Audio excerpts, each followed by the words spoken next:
ছোট্ট তথ্য দিই, ইভেন ঢাকা গুলশানের যে আসন যেখানে তারেক রহমান বিজয়ী হয়েছেন, সেখানে মোট ভোট হলো 3,33,318টা এবং সেখানে প্রদত্ত ভোট দেখানো হয়েছে 1,40,999টা। সেখানে হ্যাঁ ভোট পেয়েছে 5,47,284, 3,33,000 ভোট, সেখানে আ ভোট পেয়েছে 5,47,000 ঢাকার একদম গুলশানের মতো একটা ইম্পর্টেন্ট এলাকায়। সো আপনারা বুঝতেই পারেন যে এই পরিসংখ্যান নিয়ে কি সমস্যা হয়েছে। এখন তারেক রহমানের নেতৃত্বে বিএনপি সরকার গঠন করবে, এটা নিয়ে কারো কোনো সন্দেহ থাকার কথা নয়। কে শপথ পড়াবে নির্বাচিত এমপিদের, এটি প্রথম প্রশ্ন। আমাদের বিশিষ্ট আইন বিশারদ, দুর্নীতিবাজ এবং চরম মিথ্যেবাদী এবং শিক্ষক নামের কলঙ্ক ডক্টর আসিফ নজরুল, তিনি কি সব ফর্মুলা বের করেছেন। একবার বলছেন যে প্রধান নির্বাচন কমিশনার শপথ পড়াবেন, একবার বলছেন প্রধান বিচারপতি শপথ পড়াবেন, কিন্তু যতদূর শেষ খবর পেয়েছি, শেষ সংসদের স্পিকার ডক্টর শিরীন চৌধুরী এবং ডেপুটি স্পিকার টুকু ভাইকে তাদের খোঁজ নেওয়া হচ্ছে। শিরীন চৌধুরী ঢাকাতেই আছেন, ডেপুটি স্পিকার তিনি কারাবন্দী, তার শরীর কেমন আছে খোঁজ নিচ্ছেন, এবং বিএনপি ভাবছেন যে সংবিধানের ধারাবাহিকতা রক্ষার্থে এই শপথ পড়াবেন স্পিকার ডক্টর শিরীন চৌধুরী। তো এটি শোনা যাচ্ছে। এই নির্বাচনে যে পরাজিত হলো জামাত এবং এনসিপি, তাদের ক্ষমতায় আনার জন্য সবকিছু কিন্তু সূক্ষ্মভাবে রেডি ছিল। ডক্টর ইউনূসের প্রশাসন রেডি ছিল, ওয়াকার ব্যক্তিগতভাবে রেডি ছিল, এবং পাকিস্তানি গোয়েন্দা সংস্থা ও তুরস্কের গোয়েন্দা সংস্থা তারা মাঠে প্রচুর কাজ করেছে, কিন্তু আলটিমেটলি এটা ব্যর্থ হয়েছে। সেটার চেয়েও ইম্পর্টেন্ট হলো, আমরা ফেসবুকে বেশ কিছু স্ট্যাটাস দেখলাম, সেই স্ট্যাটাসগুলো দিয়েছে এনসিপির নেতারা, সার্জিস আছে, তারপরে হান্নান মাসুদ আছে, এরকম কয়েকজন, 4জন দিয়েছে। বিএনপি তাদের নেতাকর্মীদের বাড়িতে বাড়িতে গিয়ে অ্যাটাক করছে, ব্যাপক মাইর দিচ্ছে, কোথাও কোথাও গণপিটুনি, এবং খুব দুঃখজনক যে এনসিপির একজন তরুণীকে ধর্ষণ করে ফেলে রেখে গেছে। তো এই ধরনের অরাজকতা শুরু হয়ে গেছে, এবং এগুলো অবশ্যই নিন্দনীয়। কে করছে সেটির চাইতে কথা হলো যে এগুলো কখনোই কাম্য নয়। কিন্তু যে ভাষায় এনসিপির নেতারা কান্নাকাটি করছেন, তারা এই মবের বিরুদ্ধে কথা বলছেন, তখন সেইখানে ট্রল হচ্ছে পুরো সামাজিক যোগাযোগ মাধ্যমে যে তোমাদের যারা মারছে তারা তো মব করছে না বাবা, তারা প্রেশার গ্রুপ।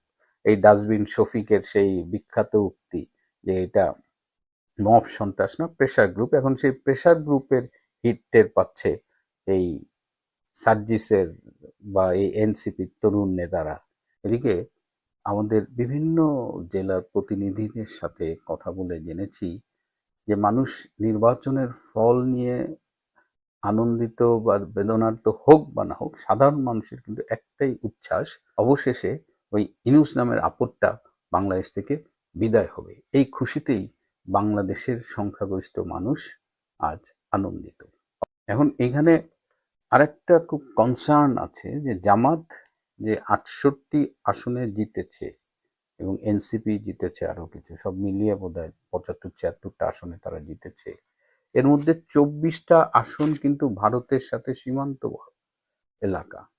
এটা একটা নতুন করে উদ্বেগের জন্ম দিয়েছে, কারণ এই সীমান্তবর্তী এলাকার আসনে থেকে জামাত জঙ্গিদের নিয়ে ভারতের উপরে নতুন কোনো ঝুঁকি তৈরি করবে কিনা সেইটা কিন্তু দেখার বিষয়।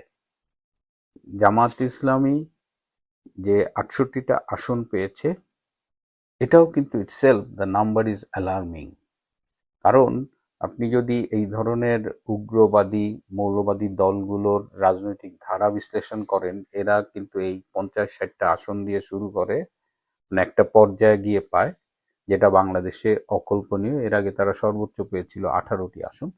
তারপর থেকে কিন্তু বিএনপি যদি দেশ পরিচালনায় ব্যর্থ হয় এবং বিএনপি যদি মনে করে যে আওয়ামী লীগকে পলিটিক্যাল স্পেস দেবে না, তাহলে কিন্তু আগামী সংসদে জামাত ক্ষমতায় যাবে, এটা মোটামুটি চোখ বন্ধ করে বলা যায়। কারণ সেক্ষেত্রে বিএনপি ব্যর্থ হবে নানাবিধ কারণে। বিএনপির সামনে তারেক রহমানের সামনে কি চ্যালেঞ্জ, এটা নিয়ে আমি আজকে নয় পরে কথা বলবো। কিন্তু এটা একটা খুব কনসার্ন যে বাংলাদেশে প্রথম ধাক্কায় জামাতের নিশ্চিত পরাজয় ঠেকিয়ে দিয়েছে কিন্তু বাংলাদেশের ভোটাররা। আমি খুব স্পেসিফিক্যালি বলি যে এই যে বিএনপির ভূমিধস বিজয়, অনেক আসনেই এই বিজয়ের পেছনে ভূমিকা রেখেছে সেখানকার আওয়ামী ভোটাররা। 1 মাস আগেও যখন আমি আমাদের তৃণমূলের আওয়ামী লীগ ভোটারদের সাথে কথা বলেছি যে তারা ভোট বর্জন করবে না, কেউ কেউ বলেছে লোকাল কারণে তাদের হয়তো ভোট দিতে যেতে হতে পারে, কিন্তু একটা বিষয়ে মোটামুটি সবাই বলতো যে ভাই, আর যাই করি যদি ভোট দিতে যাই বিএনপিকে কোনো অবস্থায় ভোট দিব না। কেন দেবেন না? কারণ বিএনপি গত 17 মাস 18 মাস যে অত্যাচার, নির্যাতন, মামলা, ধর্ষণ, চাঁদাবাজি করেছে, এই দলটিকে আর ভোট দেওয়া যায় না। এটা যখন তৃণমূল আপনাকে বলবে তখন আসলে আপনার আর তৃণমূলের কাছে কিছু বলার থাকে না। কিন্তু ঠিক ভোটের আগে আগে অনেক আসনেই তৃণমূল তার গত 17 মাসের নির্যাতন, কষ্ট, বেদনা এগুলোকে পাশে রেখে শুধুমাত্র জামাত ঠেকানোর জন্য অনেক আসনেই তারা বিএনপির প্রার্থীর পক্ষে কাজ করেছে বা অন্তত ভোট দিয়েছে। এটার মধ্য দিয়ে বাংলাদেশ কিন্তু এ যাত্রায় বড় রকমের একটা রক্ষা পেল। কারণ জামাতে ইসলাম ক্ষমতায় আসলে যেটা হবে, তারা ইরান স্টাইলের একটা আগ্রাসী সরকার পরিচালনা করার চেষ্টা করবে, নারীদের গৃহবন্দী করবে, বিকল্প সেনাবাহিনী তৈরি করবে, একদম একদম ইরান স্টাইলে। কিন্তু আমি সবসময় বলি যে জামাত ক্ষমতায় গেলে বাংলাদেশ না হবে ইরান, না হবে আফগানিস্তান। কারণ আফগানিস্তান তারা আসলে লড়াকু, তারা একটা, আপনি সেই আদর্শ সমর্থন না করলেও তারা একটা আদর্শের জন্য লড়াই করে। ইরানের কালচারাল, সোশ্যাল অনেক অ্যাচিভমেন্ট আছে, তাদের সায়েন্টিফিক অনেক ডেভেলপমেন্ট আছে, কিন্তু জামাতের এইসব নাই।